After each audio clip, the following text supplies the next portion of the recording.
200 miles of walking. Let's go. How are you? Yeah? Let's go, baby. 1 week.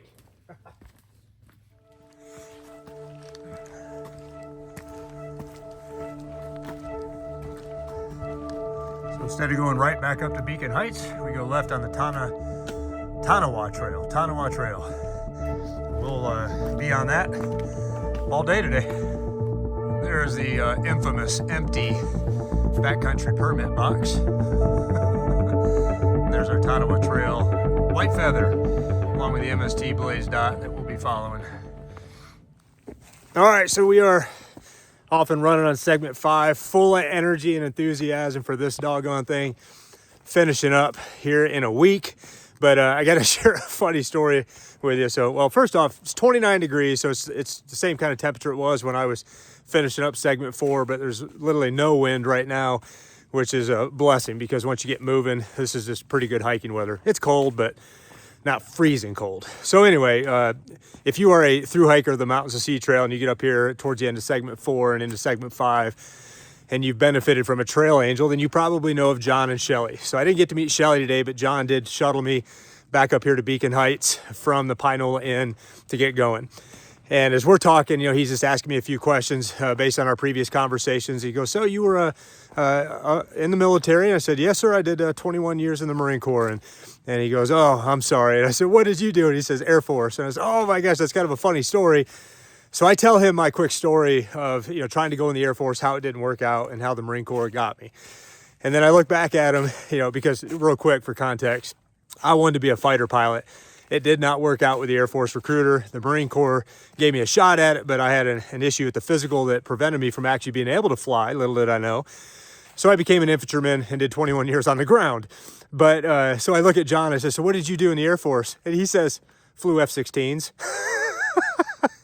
We had such a good laugh. I'm sitting here telling him about my testimony, how it didn't work out for me, and that was the very thing he did. So great conversation. Really enjoyed my time with him, albeit short.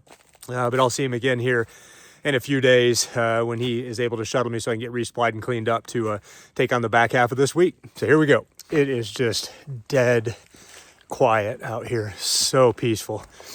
And the roads, I think, maybe the parkway might be a little closed because of the frost and ice and cold weather we've had in the last few days with all the moisture and rain. And so I'm not 100% sure, but John was showing some road closure warnings and stuff as he was trying to get me up here, which he had zero problem getting to the parking lot again. So I don't hear any traffic, not even any animals. Sun shining up over here. I will tell you this, I think I screwed up and made a mistake of not going back up to Beacon Heights Overlook and checking out the sunrise up there, but we're into it now, so it's all right. There'll be other opportunities, I'm sure, to catch some good views on this stretch. But I tell you, it was a little bit too long a break, but I will say that any little, I don't want to say tweak, but I've had this issue with my right adductor, kind of hamstring growing. I'm not sure exactly what it is, but it's like right where it attaches into my glute. That was kind of a little bit of a thing where I'd feel it every once in a while in a way. It was like, oh man, I hope I don't move accidentally the wrong way and injure myself. Feet and ankles were a little sore. So, 2 days felt like an eternity, but it was a sweet time off this weekend in this area with these people who were just so sweet to me, both at the Pinola and the restaurants. But what's feeling is good now in every category of spiritual, emotional, mental, physical, just feeling really good this morning as we get this week started. While one mission is to stay dry, the other thing I'm also very interested in with this segment is that the trail report says that it's easy to moderate hiking. And that is certainly something that takes a little bit of the burden off of your mind when you're trying to understand what's coming, what's ahead in this world of the unknown, and I've gotten to a place where I for sure have a lot of confidence in my physical ability, overwhelming confidence in how the Lord is going to lead me and provide for me. So the strenuous, quote unquote, doesn't bother me anymore, but it's still something you're kind of paying attention to and you're wondering, how hard is it going to be? But there's only one little section where they say some hikers say this was a little strenuous, but the rest of it to be moderate and easy. There's a vehicle. But to have so much of this trail just kind of zigzagging back and forth across the parkway, or maybe 221 or something like that, like a major road, it's just a very different hike, this segment is. And so we're going to play with a little bit slower pace and enjoy it, take it easy, and not really trying to be pushing as hard physically as I have been. So very different segment. So let's get it going.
Well, it's only 32 degrees, but there's like no wind so far on the hike for me.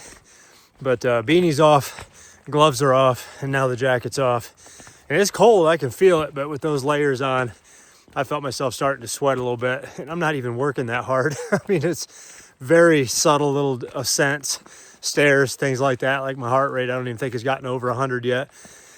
But it's still just enough body heat. There's too much layer. So I love that, because if I'm in my thinnest base layer as a hiking top and I'm good, then that means I got so much more to put on as temperatures get worse, or especially when I stop. That's when I'll need to put layers on, because it's still cold out, but we're moving.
So cool.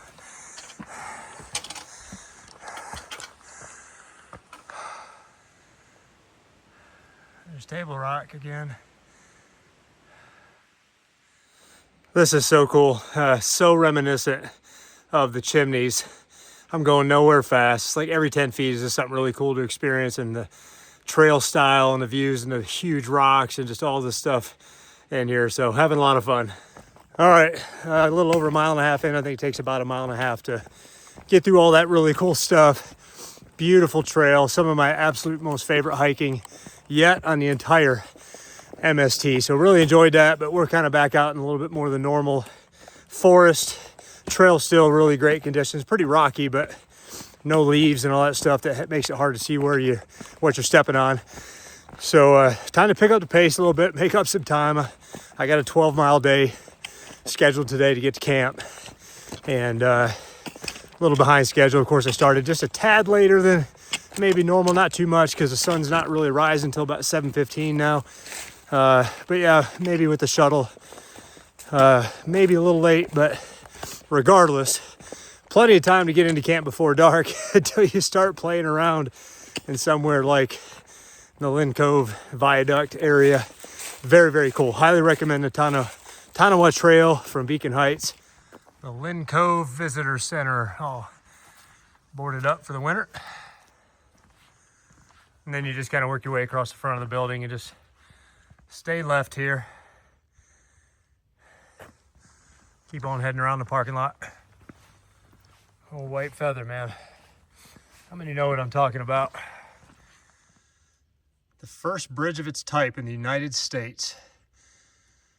153 concrete segments, 50 tons each.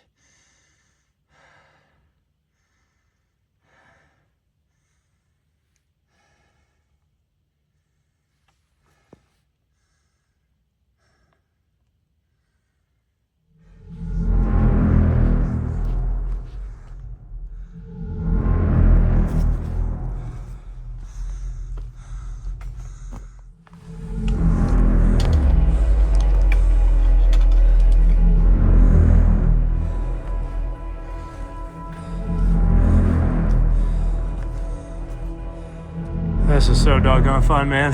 It's just a blast. Hiking through here, I thought I was through it all when I said earlier I was about a mile and a half through it, but once you get past the Lynn Cove Visitor Center, it kind of picks back up again. Really fun hiking.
All right, so quick stop in that little boulder field to get some oatmeal in me and a little Mountain Ops collagen, good snack.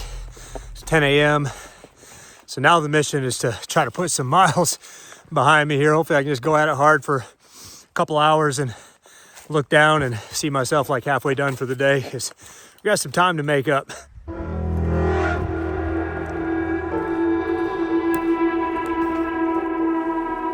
Coming up here at Wilson Creek.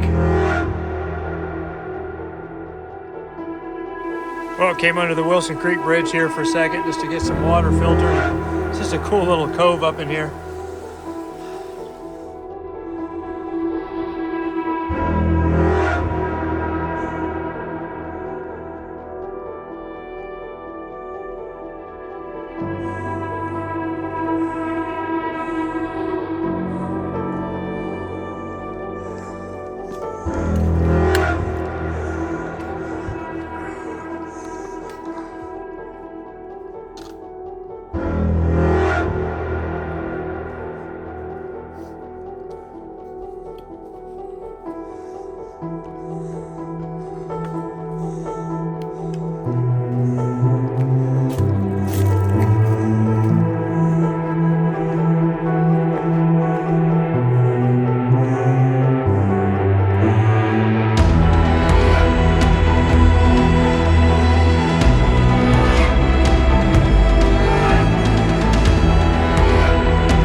viaduct that we came under.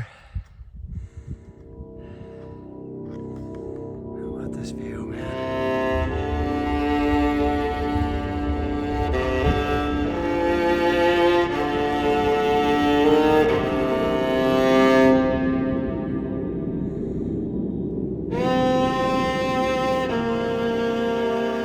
Well, that was just awesome, y'all. 4,600 feet up, rough ridge. To date, I would say that's one of the coolest places and views that I've had on my entire time on trail so far. This has just been a really cool hike today. Very rugged, but not strenuous from a ascent, descent kind of thing. It's just rolling, but very rugged, huge rocks, all the stuff you've seen so far. But man, that was a beautiful view up there at 4,600 feet. And the mostly cloudy day that was forecasted now is mostly sunny. So God is good, man. Just what an awesome day to begin my last week.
Well, I think that we've gotten through the coolest stuff. I obviously have no idea what's ahead, but a little over 5 miles in, so probably with all my side trails and back and forth, about 5 miles in. And yeah, the trail has really changed into a little bit more of that forest trail. The huge rocks and stuff are starting to slowly fade away. And so we'll see what we got coming up here, but it's still a cool day, low 30s. So really what I got on right now is working great for me as a layer. That keeps a little bit of that exposed skin, little nip that kind of hits with a slight breeze every once in a while. But right now I'm in the sun, so that breeze doesn't feel as bad. And I'll let you see what's coming next. No, we're gonna leave that right there. So the little spur trail that goes down to that parking area is that way. MST is going to kind of go up here to the left. It's a real subtle looking trail, so thankfully the sign is here to catch your attention. Man, that tree does not seem like it is going to last a whole lot longer.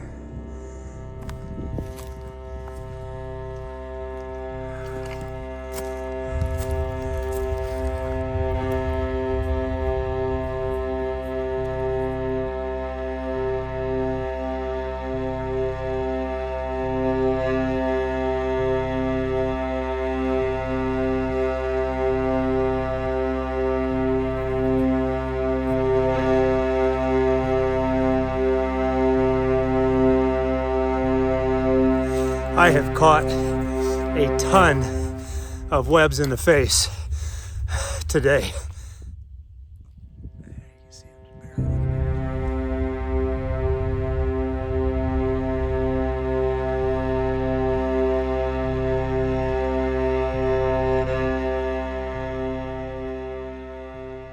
All right, lunch over.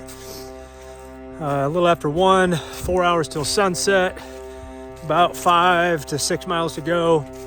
Not 100% sure exactly what I got left. So mostly a descent. A breeze has kicked up now, which is fun because it got a lot colder, a lot faster.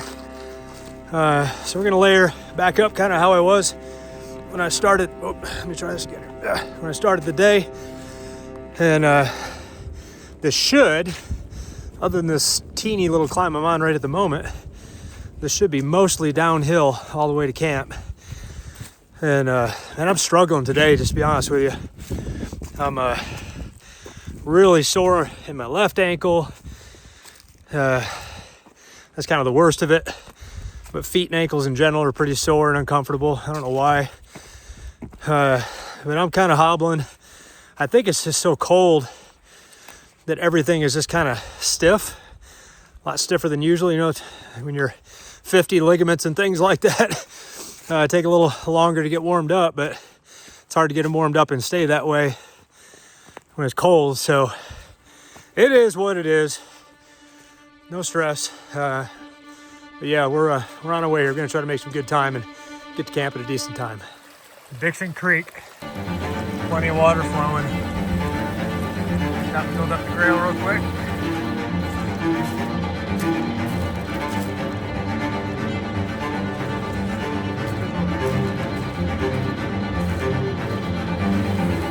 Green Mountain Creek. Got really good water flowing in here.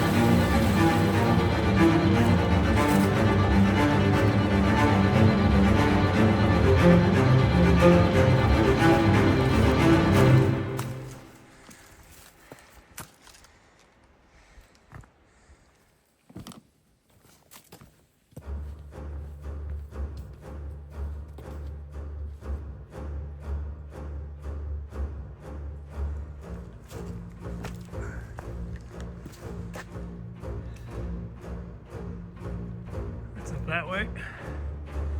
We are going this way.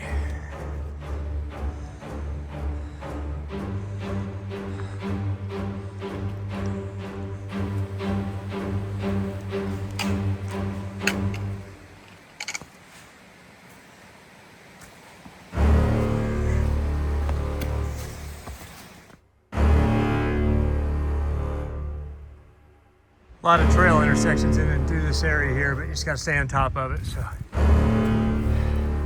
pay attention to signs. So I got a little over 4 miles to camp, it looks like, and so a couple hours, and should get there in plenty of time to set camp up before the sun sets, and then we'll work on dinner and getting in there, laying down. And seeing what we got ahead of us here. I'll check the weather when I get there, but at least when I stepped off, looking like the snow and or wintry mix stuff was gonna start hitting tonight, all through the night and halfway through the morning, maybe tomorrow. So yeah, I'll check that when I get to camp, but really hurting these last few miles. My ankles, left ankle specifically on the inside, is really tender, and I gotta be careful not to roll it inward. And my feet and ankles in general are just sore. Well, trying to pick the pace up here a little bit to make some good time and get to camp. And started to get a little too warm. The breeze has been gone for a while, so beanie, gloves, and jacket, back off. This weather's so annoying.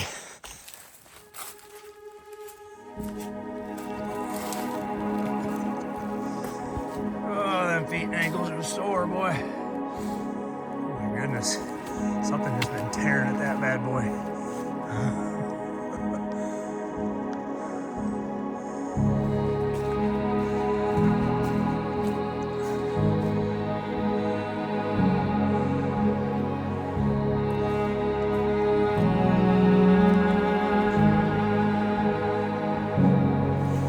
Moody Mill Creek. Another great bridge to get across on.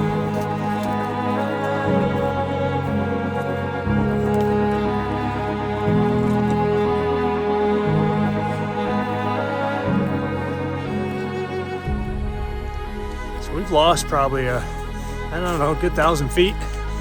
Trail conditions are still pretty great, and still descending, heading towards camp. If that sign was right, that's about 3.5 miles. So I'll be getting there about a half an hour before sunset, which is just perfect timing.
style and out onto this gravel road.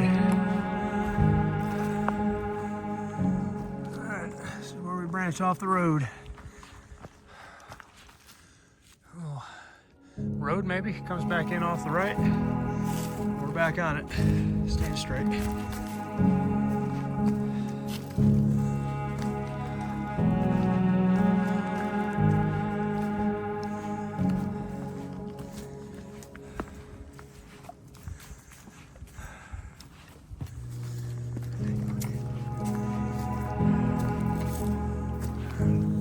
All right, so temperature's dropping. It's low 30s now, and we got that snow wintry mix still coming tonight. So got the tent up, bear bag is prepped, water's getting heated up here, so we'll get my meal in me.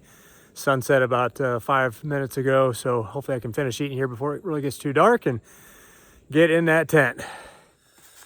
Well, got in the bag. It is 5:45. Just getting a little dark out there. I had to start turning on the headlamp and scared an animal away because I heard something coming and shined the light over in that direction. Saw 2 eyeballs. So I don't know what it was. But that's the wilderness, man. But man, today I came in on 2 flat tires. My ankles and feet are so sore.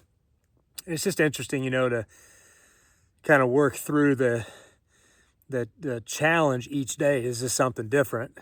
This is the first time I've been physically challenged. Like, my body has held up so great. And so I don't know if it's the colder weather. It's just got everything tighter and stiffer. But today was really challenging. And it got me thinking a little bit back in scripture when I was studying Romans with my fellow FCA directors over the last few months before I started sabbatical. And like Romans 14 and 15, I think it is 16 maybe.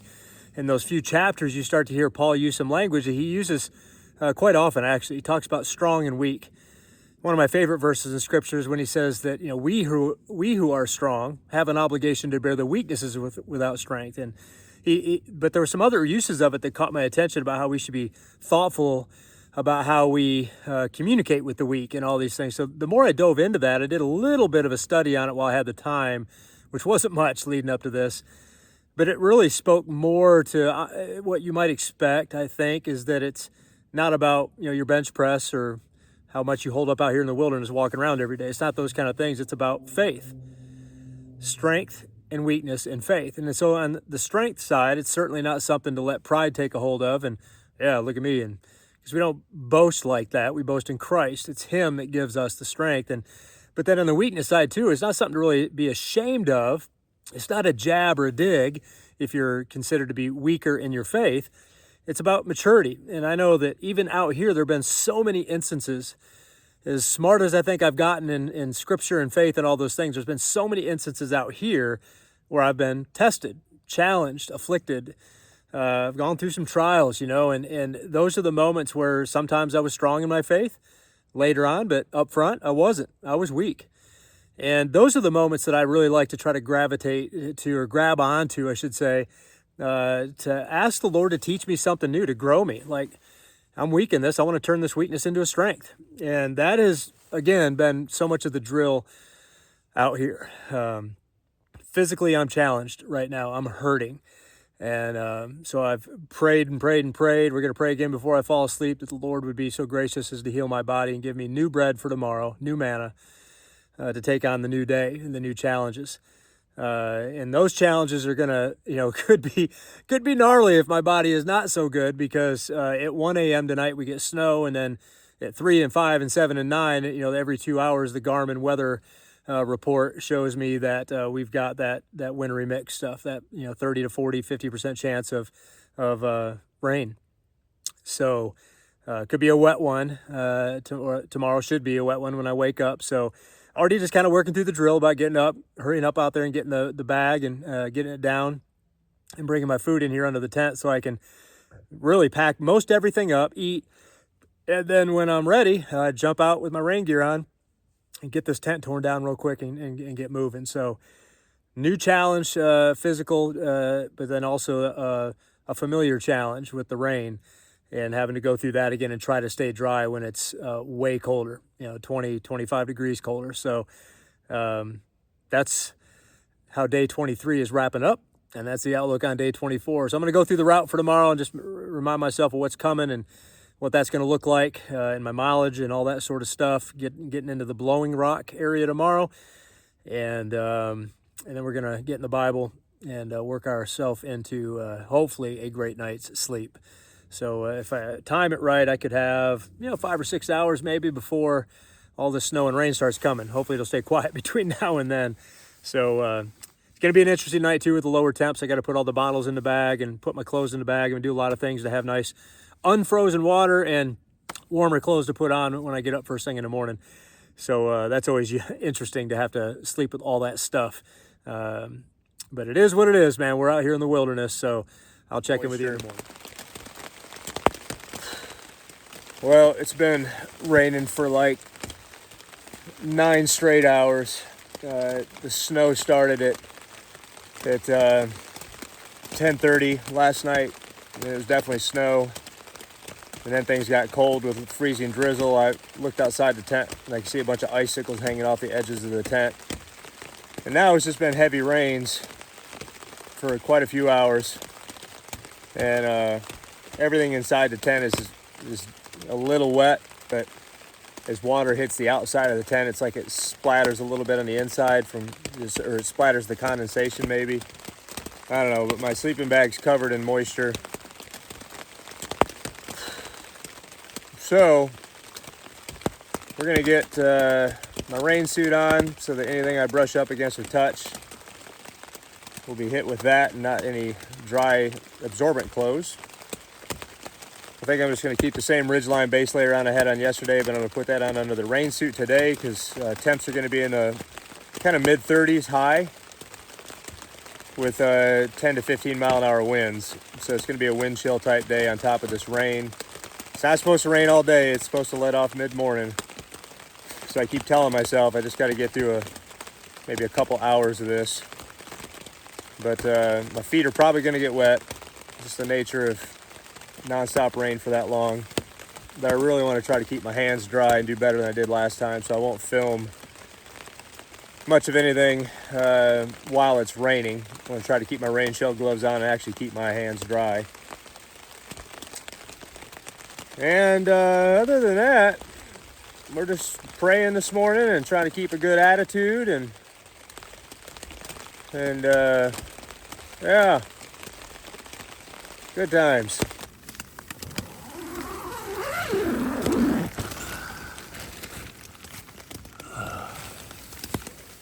Well, we're all packed up. A little hot cup of Mountain Ops Ignite to get some kind of pre-workout in the system. But just let my meal rehydrate. We'll eat breakfast in here. It's not raining nearly as bad, but the rain drill here is that I've got everything packed up, so I'll just pull the pack out of the tent real quick.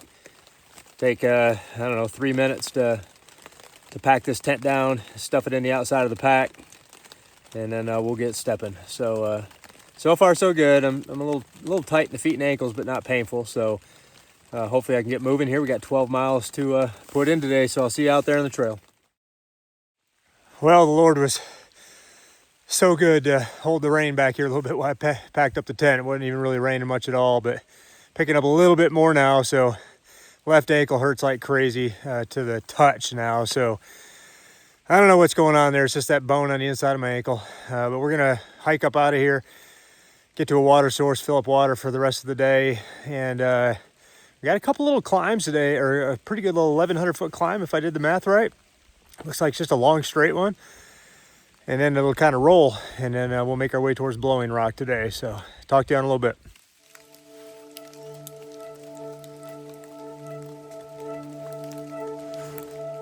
I came across this huge rock thing here where it's all kind of dry up under here, so I could filter my water out of the rain and break out my poop kit. So how about that for a new day, new manna?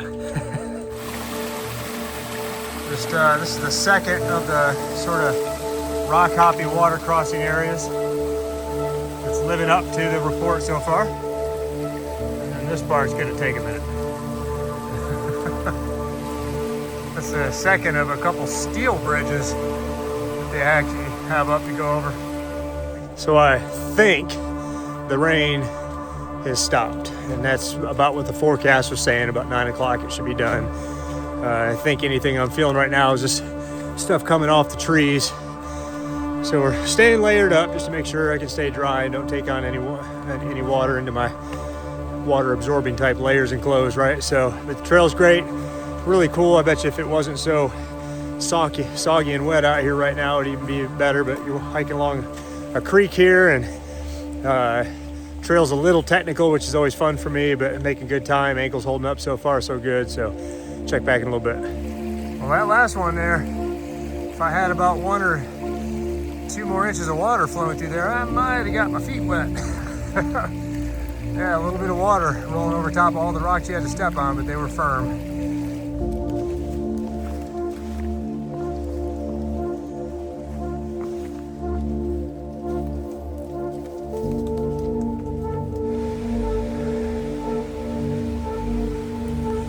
A lot of these little river crossings going on here. Just figuring out a way to rock hop across.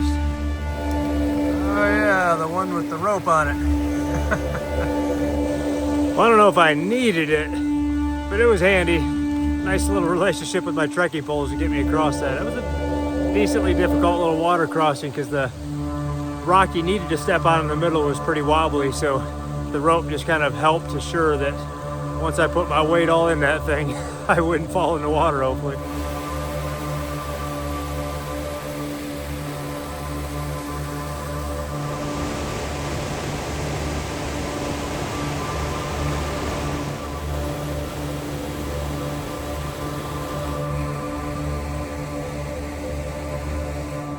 So there's still a lot of water falling off all the trees and stuff, you know, it gets all over you. So I'm trying to stay layered up, but I'm also trying to vent. So opening up the jacket, the armpits unzip, and the sides can kind of unzip as well. Almost like my light frontier pants I wear normally. So I'm able to get a little bit of air inside this thing and while we're moving here, so.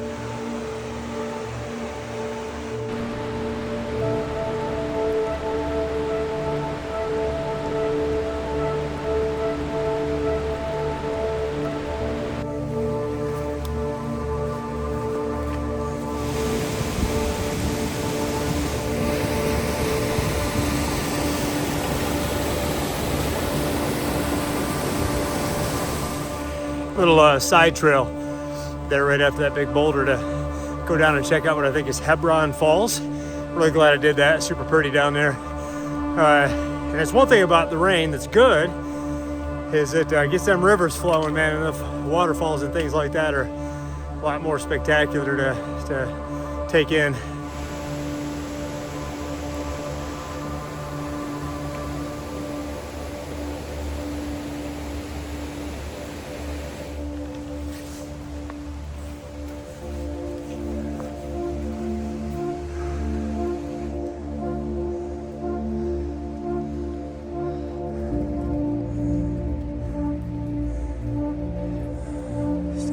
Huge rock wall up in there.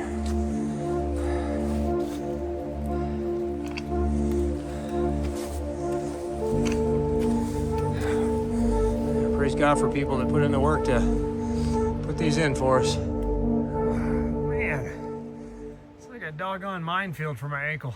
Little trail intersection as that one goes down back towards the river. But we are continuing to climb ever so slightly. Yeah, Hebron Falls is down there.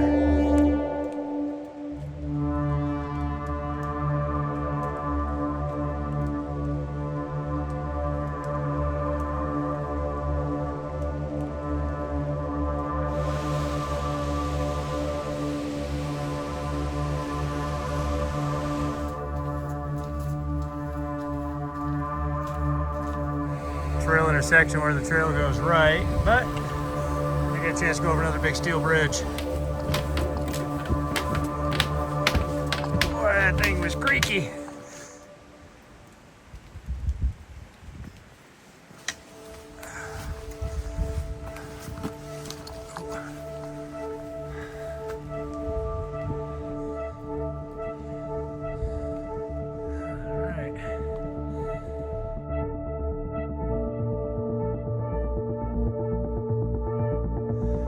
the John River Road backcountry camping area. A very gentle climb coming up out of this, or out of that campground.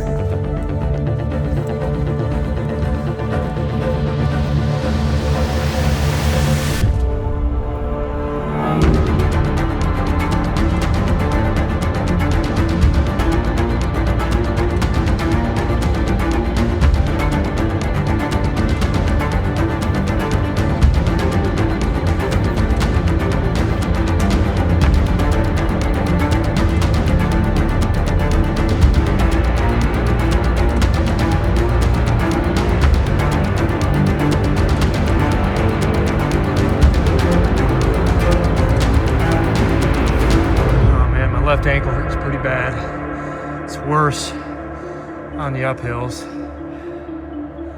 So why not? Gosh. Yeah, this is pretty painful.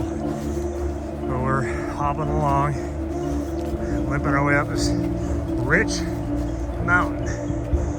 That's the Shoals Mill Road intersection here at the trail.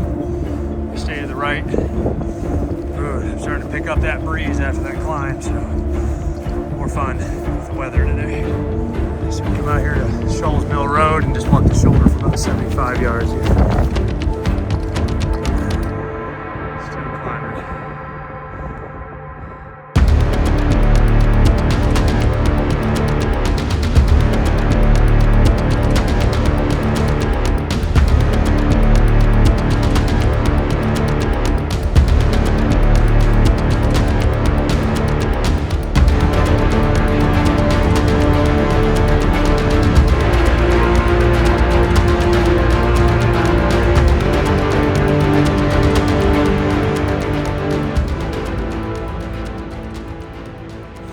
Just left a little bit of morale back there on that mountain. You know, truthfully, this was the thing that was one of my greatest points of anxiety, maybe, is can I hold up? Can I do it? And to be experiencing this much pain and starting to wrestle with thoughts about whether I can or not is not fun. But we're on the Rich Mountain Trail right now, on this little road for a half a mile, I think it is, and then we'll get back on trail. And I think I got one more smaller climb coming up in the day, but I'm on my way, kind of headed towards the Cone Mountain Manor. I think I said that right, which I've actually been there before with Angie, I'm pretty sure. I just can't remember what we were there for. But and then we start making our way down into Blowing Rock. So once I get to the manor, that's like 8 miles on the day, and that's 4 more miles down to Blowing Rock. So yeah, I'd be praying about these doggone ankles, or specifically just my left one, really. I don't know what's going on, man.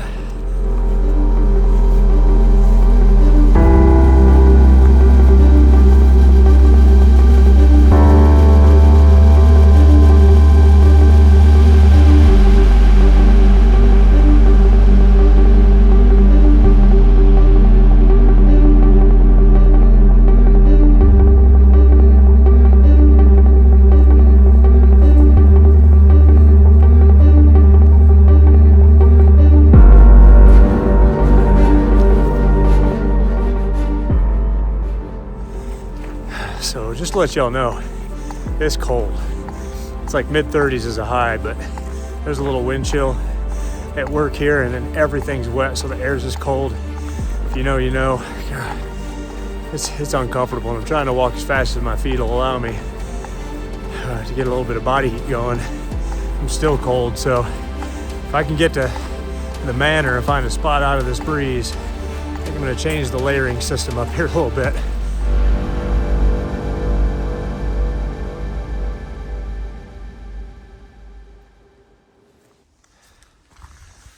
Well, I know we crossed the road. Oh, yep, there's the dot right over there. I'm gonna turn right after just a little bit of a climb there. So I don't know why I didn't think of it at the time, but I think the reason I was so cold back there is because I was walking around that lake. So the breeze was coming off of it, and you get that lake effect chill, which I should know a little something about. But we're a little better now that we've started the climb. up to Cone Manor. I think I got about maybe a half a mile to go. Get up there and eat lunch, and then start the last couple hours over to Blowing Rock.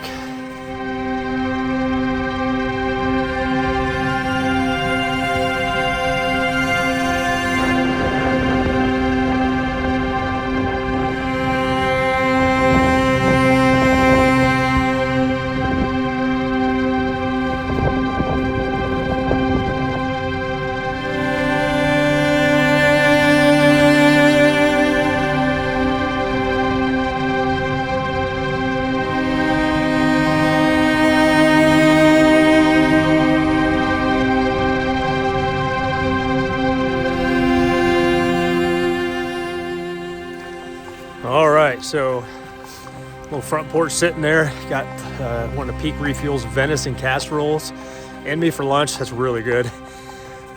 Changed out the layers here. I feel much better now in this more traditional cold weather hiking layer that I got with my beanie and jacket back on and a little bit thicker gloves.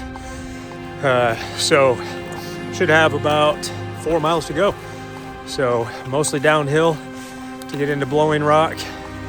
So hopefully the terrain is accommodating to my ankle so that I can get there in a couple hours and we'll beat the sunset.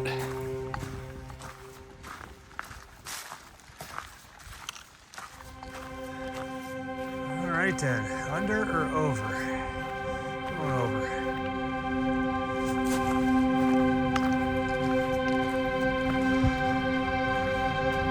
Miles. Well, y'all, little trail update here as I continue to walk this road because honestly, not okay.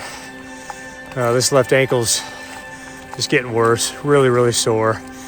I strained it somehow in just the stupidest way. Like it wasn't even an obvious like big roll, falling off a rock or a log or something. So, here's where I'm at. The first week, the temptation was to quit because I was just overwhelmed with anxiety and loneliness and all sorts of things. And the Lord showed up and moved me through it. And then, some of the challenges that came later were, broken devices, running out of water, long water carries, and he showed himself faithful. And then, the terrain was the worst and most rugged, and all the reports were just how difficult it was, So then it's like, well, how difficult can I make it? Am I going to be okay? And well, how cold is it going to be, or how wet's it going to be? And can I cross that river? Just all these unknowns of the future path, and I know you all understand where I'm at with this. It's like, and the Lord showed himself faithful. It's like, don't lean on your own understanding, and all your ways acknowledge me. So you go through those drills and your faith deepens so much. And the biggest blessing always in my entire life has always been my health. The physical ability to be consistently present, relevant, and impactful to the lives of others is still, short of my salvation in Christ, is my biggest blessing in life. And that's why I always have so much compassion and just a burden on my heart for people that aren't physically healthy, that are struggling with something, because I know how much it means to me. And so here I am, when I started this whole journey before I got out here, and I was training hard physically, it's just a question, can I hold up? Extremely rugged terrain out here. Is my body going to do it? 50 years old, how's it going to work for me? And so it's a new challenge for me that I'm in right now. And so as I've been praying a lot over the last 2 days, because I'm limping like crazy, and I'm noticing the other issues in the right side starting to flare up a little bit as it overcompensates for the left. How that goes when you're working around an injury and you're not balanced. I'm asking the Lord, okay, Lord, how are you going to be faithful this time? It's like, A, am I just going to wake up in the morning and it's just good to go? I just needed one more day of rest. Or B, is this going to be a thorn in my flesh? It's going to force me to continue to learn how you're just going to give me just enough daily bread, just enough to get through every single day, limping or not. Or C or 3, whatever flow I was using there. Or is the issue severe enough that I need to be smart and use wisdom here and bow out a few days early from hitting the full 30, which really bothers my spirit. So that's where I'm at. Maybe a mile and a half from getting into the Cliff Dwellers Inn here, so I can get all this gear out and get it dried. Hopefully get a good night's sleep. pray, and see what the next day holds. Well, thank you to whoever put those rocks down, because that would not have been how I wanted to end the day.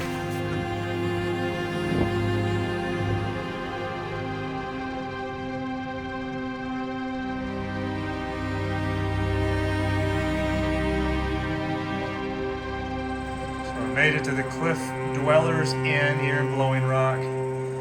Got everything hung up, heater cranked up, just getting everything dry. And most importantly, just praying over my ankle. Crazy thing is, the walk up here to the Cliff Dwellers Inn from 221 was maybe one of my hardest climbs of the day, given how much pain I was in and how steep that road is.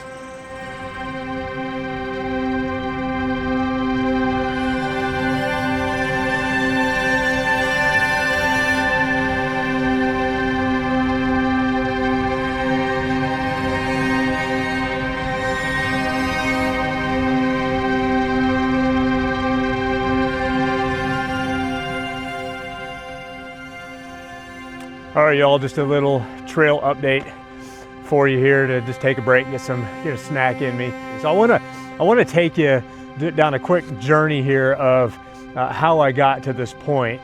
First off, like, I don't know if any of you have ever been in a Bible reading plan. You're in your daily devotionals, or you're following something in YouVersion Bible app or whatever, and then you miss a day. Maybe it's a day, maybe it's a week, maybe it's a month. But however much time you miss, have you ever been there where you come back to it after missing some time, and the very word you get on that day you come back is the very word you needed for that day? Isn't that something, right? I mean, it's such a reminder to me that when we are not faithful, we'll say, with our daily discipline of making sure we're going back to the living word and getting in the truth every single day to guide our entire day, like when we're not faithful to do that, God is faithful. It's just always been a very profound thing to me. It's happened to me several times. But I want to walk you through the last few days, because really, since the day before Thanksgiving, I just started hitting a wall physically, which was really weird for me, because I had navigated successfully through the worst of the treks, if you will, physically held up great. There were some days I came in on fumes, but I ate well, slept pretty well, prayed certainly for the Lord to restore my body for the next day, and it was just daily bread every single day, just having what I needed to get through the day. Never had a physical thing to worry about. I certainly had plenty of other things to worry about that I was battling through, that if you've been following here, you understand. But this was new for me to be physically challenged. So I came in the day before Thanksgiving like on 2 flat tires. I told Angie, I can barely walk. I mean, I don't understand what's going on, but my ankles hurt so bad. So took an unplanned 0 day on Thanksgiving, got back on trail, felt pretty good that day, and then had I pushed a little bit to get into Newland, North Carolina area, and get around the really extreme drop in temperatures and all the freezing rain and stuff that we had, and spent a couple days there at the Pinola Inn, and stepped off like super high morale. Felt great physically, felt great emotionally. Like I had 1 week to go. Segment 5, let's do this. Easy, moderate hiking, all the hard stuff's behind me, right? And a few miles in or whatever it was to that first day, my ankle went south fast. And it was a total of 28 miles over 2 days that I limped into Blowing Rock, and literally barely got there. It was hurting so bad. And on top of that, freezing rain, snow, sleet stuff, so didn't sleep, miserable conditions. Like it came at me. so much for easy to moderate hiking. And to be very honest, like, I don't know even exactly what I was reading through that couple days. Everything was just so bad around me. I was doing an enormous amount of praying, but I was working so hard to just try to take care of myself and be smart and get in out of the weather and just kind of work the route and the details. And I don't know exactly where I was reading, but here's what's really weird. Actually, here's what's very cool that is the point of this whole story. I got into the Cliff Dwellers Inn in Blowing Rock, not sure if I could finish this hike. I hurt so bad that I just didn't know what I could do. So anyway, in the Cliff Dwellers Inn that night, Did a lot of praying. So many of you were reaching out to me, praying, offering input and advice if you're in the physical therapy world, and just really caring for me. And most importantly, I need you to hear this. Like those of you who just said, Ken, we believe in you. We know you can do it. We know you're going to finish. You're going to do it. There's no quit. I mean, it was all that rhetoric. I've got good friends, man. Not one person said, you know what? It's okay. We still love you. You gave it your best. None of that from y'all. Now, maybe it's just because you know who you're dealing with here and you know what I need to hear. I hope that's it. I hope we have a good enough relationship that that's the way it worked out. But y'all don't, you just don't know how much you meant to me and the way that you communicated to me that night. So did some reading and praying. And I wake up in the morning, and so I've got my tab here, right? And I open it up. I open up my Bible, and I'm reading something like Numbers 33 or something like that.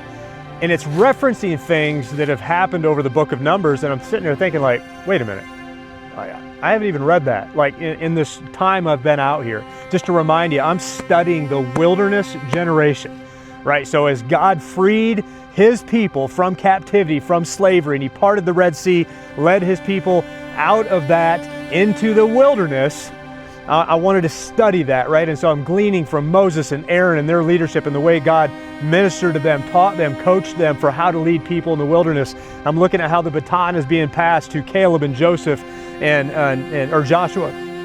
And but I'm getting as much, if maybe not more, from just what the people were doing in the wilderness as they dealt with difficulties and just like so quickly forgot all that the Lord had done already. I mean, daggone, these people experienced it. They weren't reading about it. They didn't hear about it. They saw what the Lord did for them and wrote a song about it. But then when hard happened, hard started to get more of a say than he did. And so anyway, I'm in Numbers like 33, and I'm like, wait a minute, that doesn't, so I start flipping back, I'm flipping back, and I realize, I'm like, oh yeah, man, I missed like Numbers 12, 13, 14, like that's some of my favorite section of Numbers. And then I get to where I feel like, okay, there's where I left off, and I pick up with Numbers chapter 11. In the English translations we have, right, you get these headers over to kind of give you a preface of what you're about to read about, and here's the header for Numbers chapter 11, complaints about hardship. Oh man, the conversations I was having with the Lord limping into blowing rock. I asked him, I said, Lord, I just don't know. But I do know this, either A, you're gonna heal my ankle. B, this is just gonna be another example of a thorn in my flesh that's going to keep me close to you and relying on you for my daily bread, my manna, fresh manna, every day, what I need for today. Or you're going to give me the wisdom that this is as far as I could go, and it's time to bow out.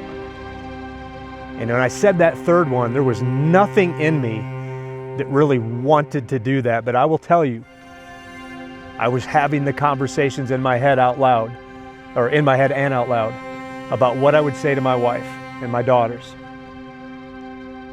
and what I would say to so many of you to try to like justify quitting. And it was a very painful conversation to have.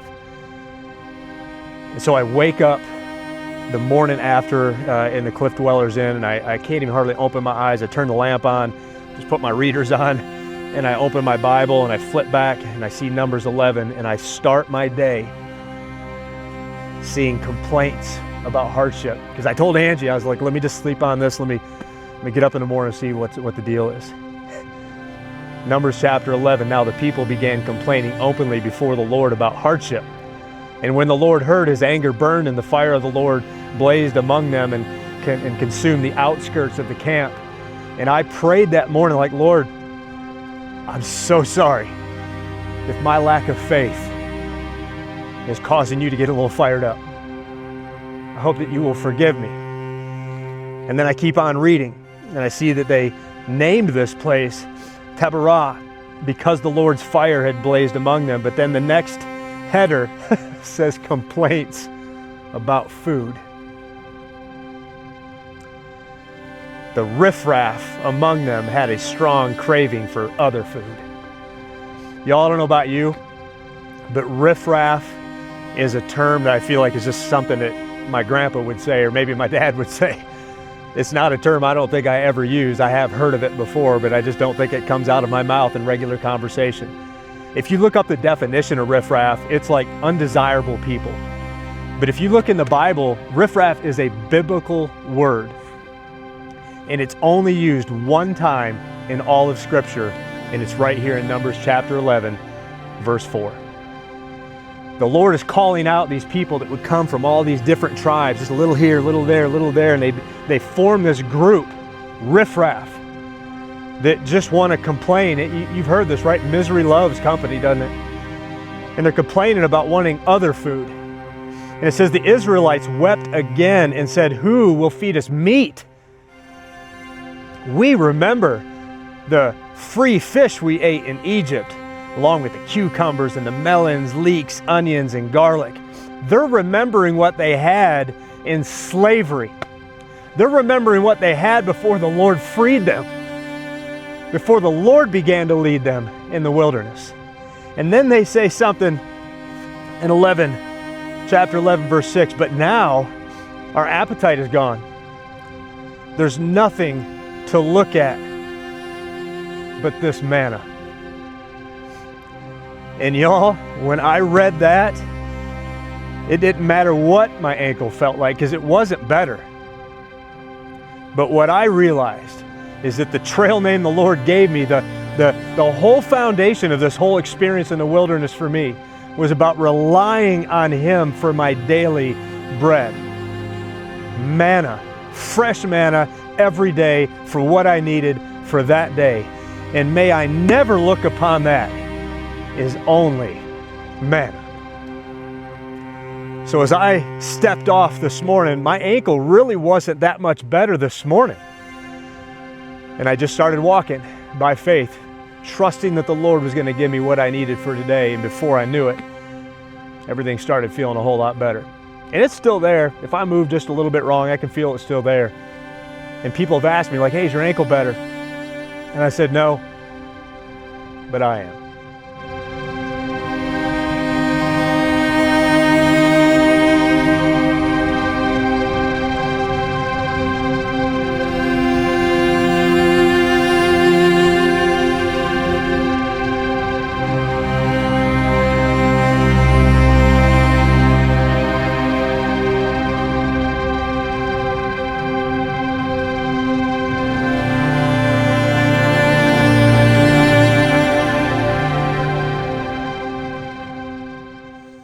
Well, we are off and running.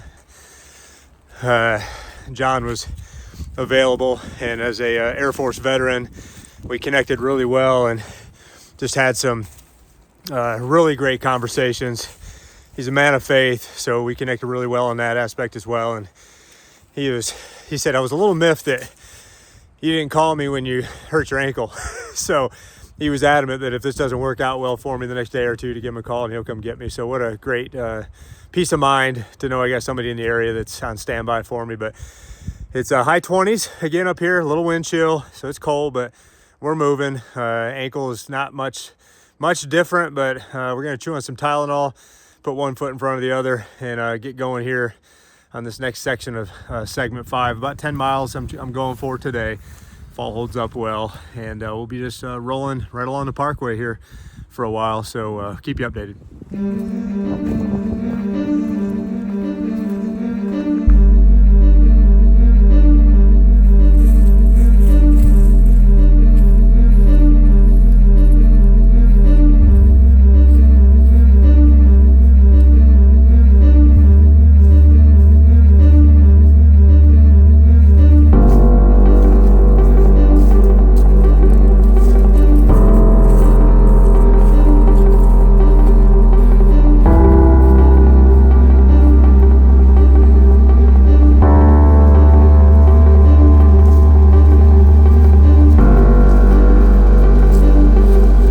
Out of the woods for a minute, get a chance to take the parkway here and cross over 421, which runs so close to the parkway, so even if the parkway's closed, 2 321, 421 kind of roads get you real close to different touch points with the MST. So if you're getting on or getting off, need some help or whatever, that's kind of a nice backup plan. So we actually stay on the parkway a little bit here to get up around the curve, I think, and then the trail will dip back in.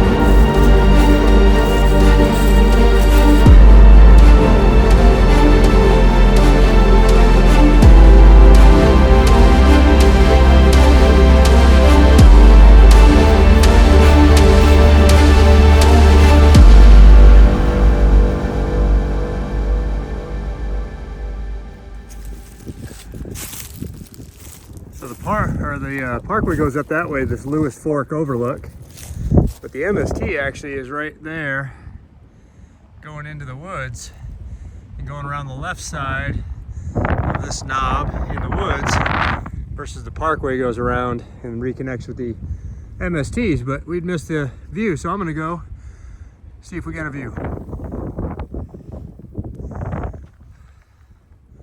It really is something to have hiked the mountains section of the Mountains to Sea Trail and to see back there like the peaks, right? The mountains that have come through.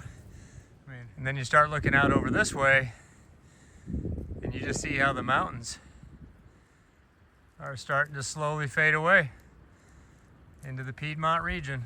And not far from the overlook, the MST comes out right there, just past the sign.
Yeah, that was a little kind of a bucket list thing I wanted to experience as well. See that little Baptist church out here and just kind of pray over that and just reflect for a minute on just the faithfulness of some people so long ago, just out here in the wilderness, up in the mountains, just doing a little preaching.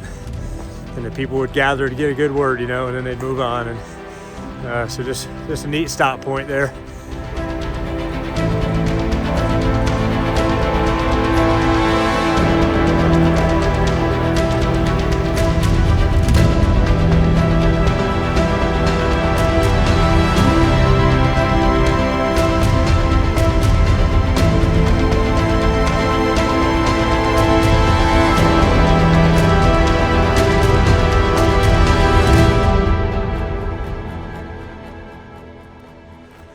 A couple hundred feet down the trail, I think it is where we make our turn here.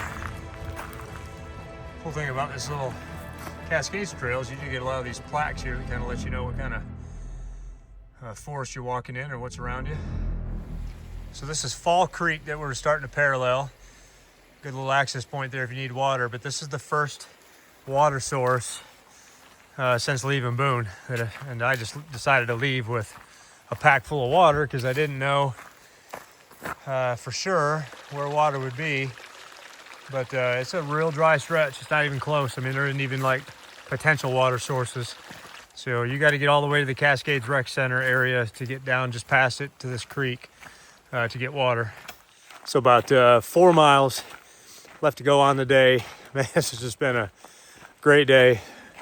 Great soft trail conditions, ankles holding up fantastic. I'm not walking any different than I have any other time when I've been healthy. You know, as far as how I watch my step, I was really always walking that way. So still being a little extra careful maybe, I guess, with where my left foot lands, and just being careful through terrain that's a little uneven or something that I don't accidentally roll it inward and restrain it or something like that. But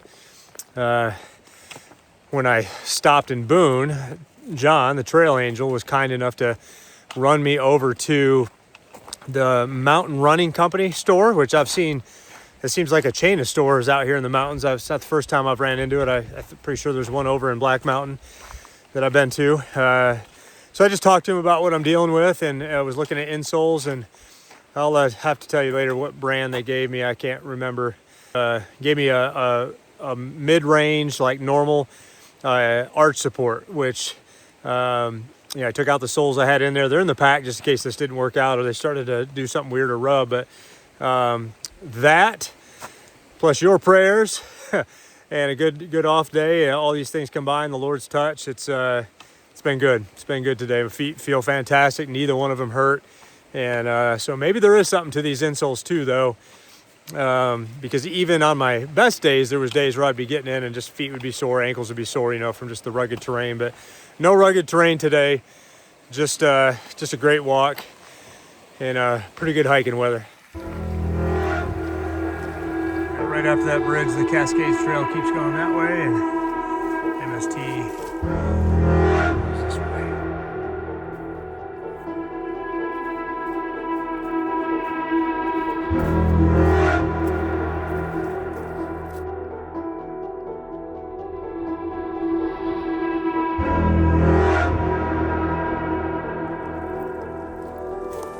Crossing the Blue Ridge Parkway. Yep, so just past that little private drive fence gate thing, we are right on the MST. Stopping for lunch.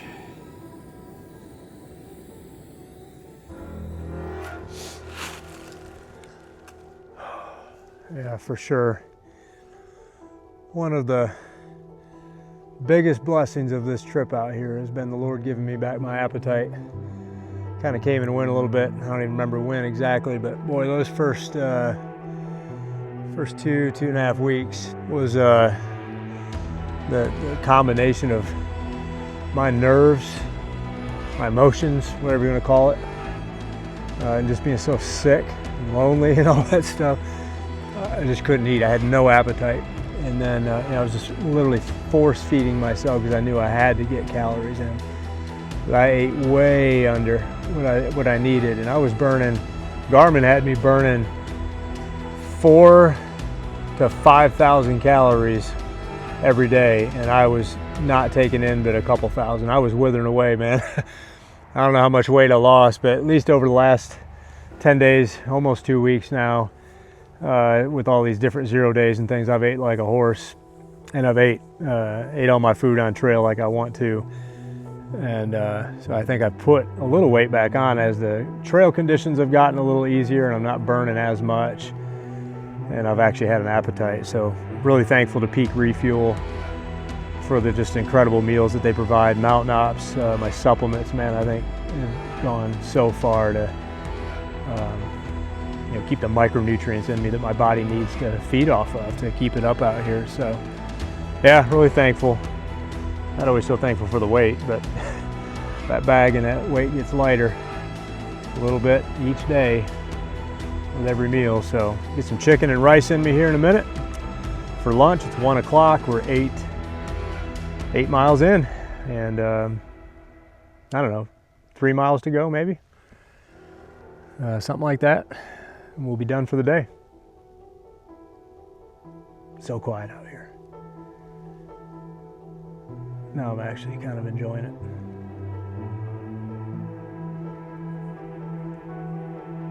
Still wish I was doing it with somebody though. But I'll see her in a couple days.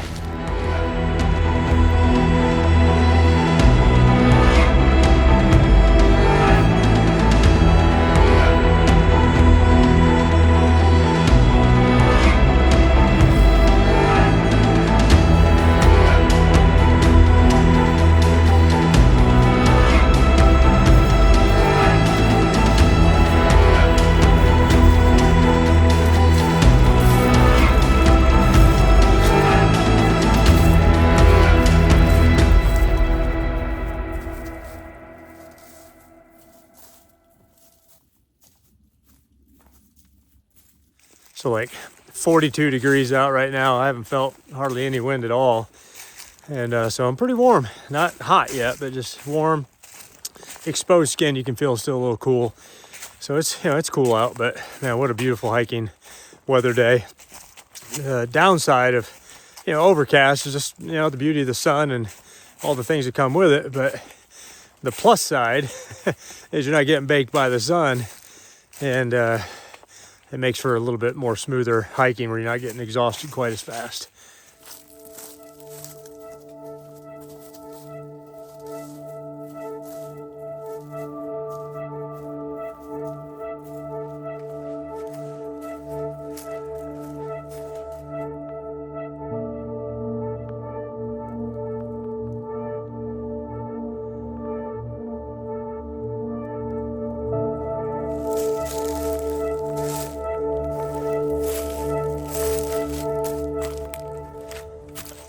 Well, that stretch leading down into Phillips Gap was, all sloping, so that was starting to put some stress on the ankle. And then come out of Phillips Gap and had a pretty good little climb, just steep enough that it put a pretty good stretch on that ankle, and now I don't feel so great. But the good news is I've only got like, I don't know, a mile and a half maybe to get to my destination. So not pushing it here, just trying to take care of this thing, make sure I don't do any damage to it. But that looks like I'll be getting into my stop here. A little sore tonight, but whatever.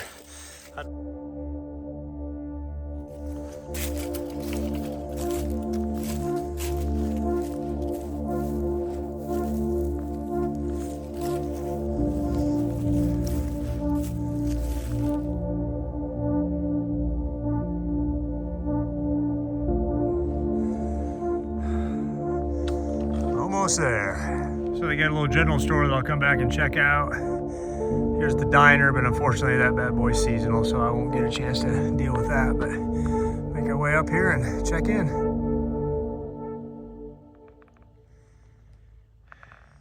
Yeah, great little place.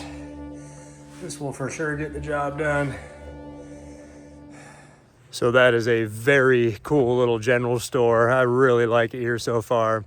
Sweet lady in there running it, and was listening to this Holy Groove playlist that was basically psalms set to blues music. So she cranks it up for us in there while I'm just poking around and got a couple little things, just to do a little business in there. But they'll be open at 8 tomorrow morning, and the diner is supposed to be open at 9, and apparently it's really good food for breakfast. So we may delay the roll out of here in the morning, but they're calling for 2 to 4 inches of snow tonight. I'm going to double check the forecast here and see if that's changed at all. But we could be walking out of here on our under some snow.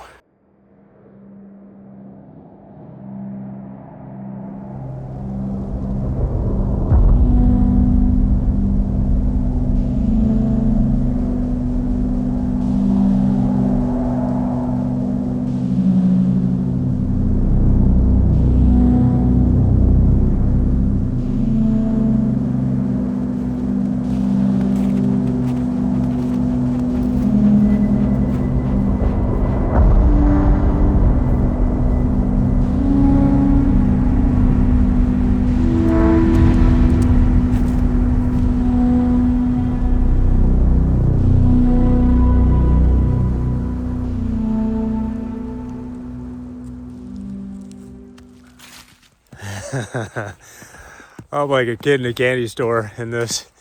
The further away I get, the more snow accumulation we've got heading east. So this is just pretty awesome.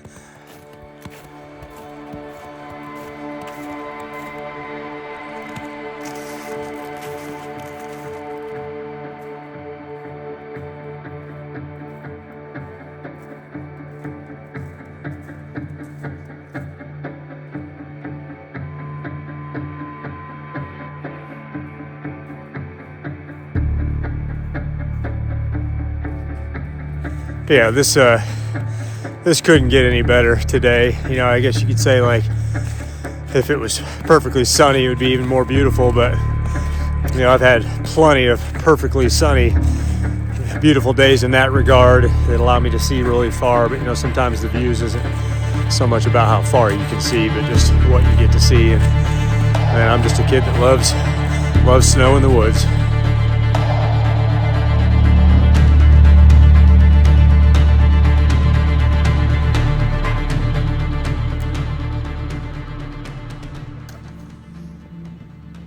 $200 miles of walking. Let's go.